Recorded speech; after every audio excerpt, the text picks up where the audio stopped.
I heard of one lady, in brief summary.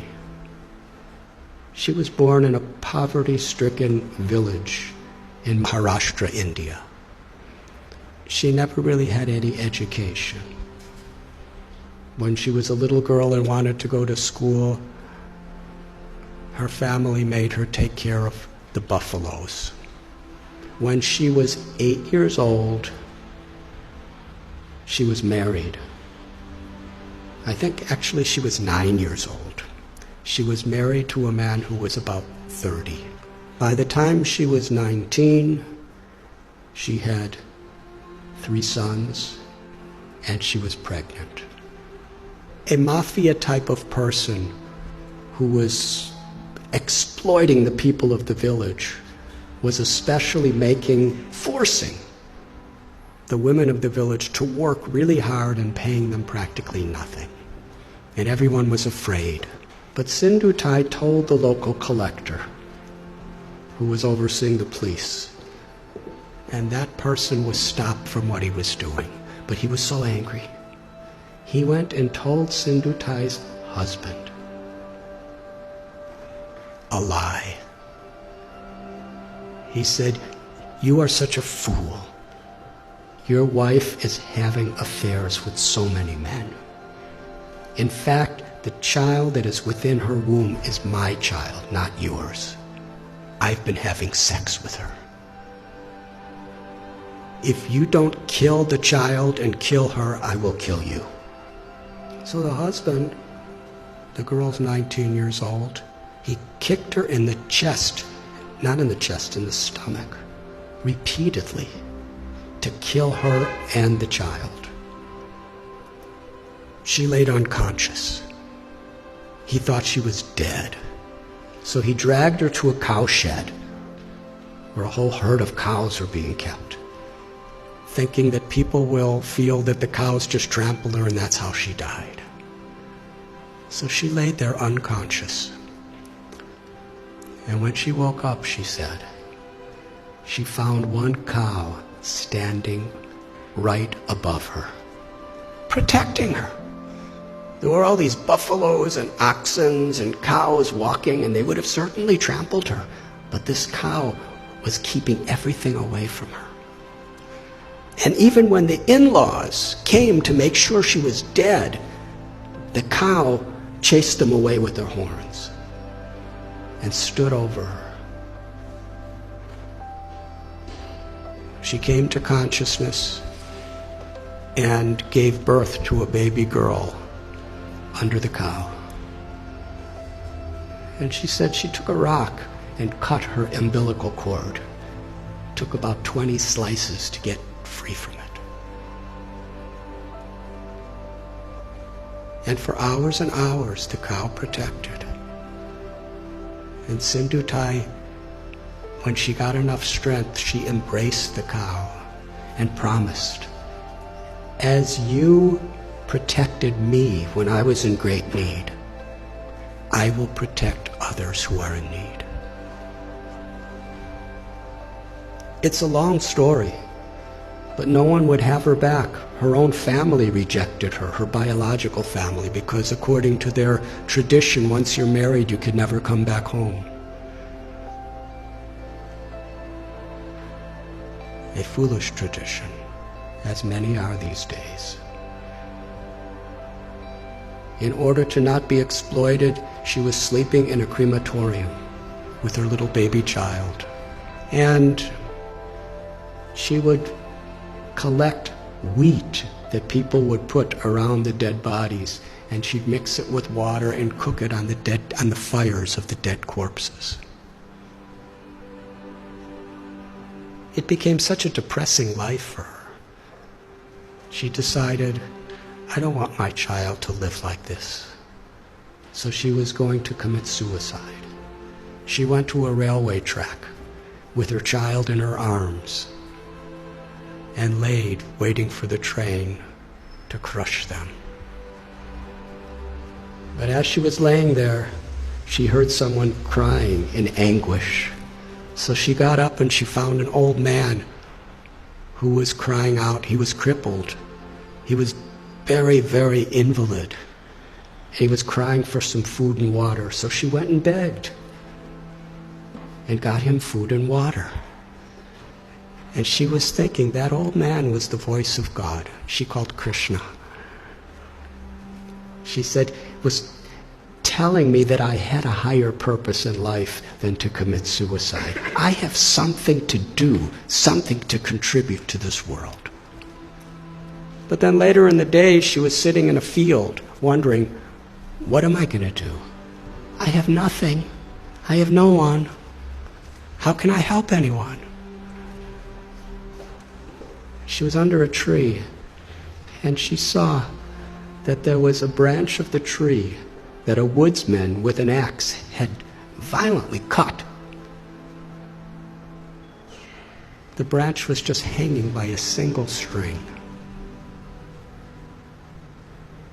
But that branch was giving her and her child shade.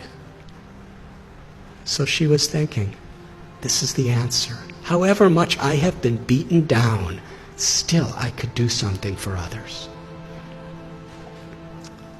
So she started going and finding homeless, abandoned, orphan children. And she became their mother, taking care of them. Somehow or other, she learned how to sing really nice, and she begged with her singing, and she provided for them, and somehow or other kept them safe. And after some time, people saw what a difference she was making to so many people that they built an orphanage for her. Over the years, she said, she's had about 1,500 children, over 1,000 grandchildren. And she's made a tremendous difference in her life. All of her children have a great education. Many are doctors and lawyers and farmers, something she never had. She's won so many awards internationally for her accomplishments. But then she explained what the most meaningful and fulfilling thing she ever did in life. Years and years later, after the president of India gave her awards and governors of states and international awards, this really old man came to her orphanage. He was starving. He was sick. He was homeless. He was asking for shelter. After a few minutes, she recognized this was her ex-husband, the person who tried to murder her maliciously. She said to him, when you left me to die, I was homeless in rags. Now you're homeless in rags, and I have a nice place with so many people. She said the most meaningful thing in her life is she forgave him. And she said, I will give you shelter, but I'm not your wife. I'm your mother. And when people would visit the orphanage, she would introduce him. This is my eldest son, and sometimes he's very naughty. She told a story. It moved me.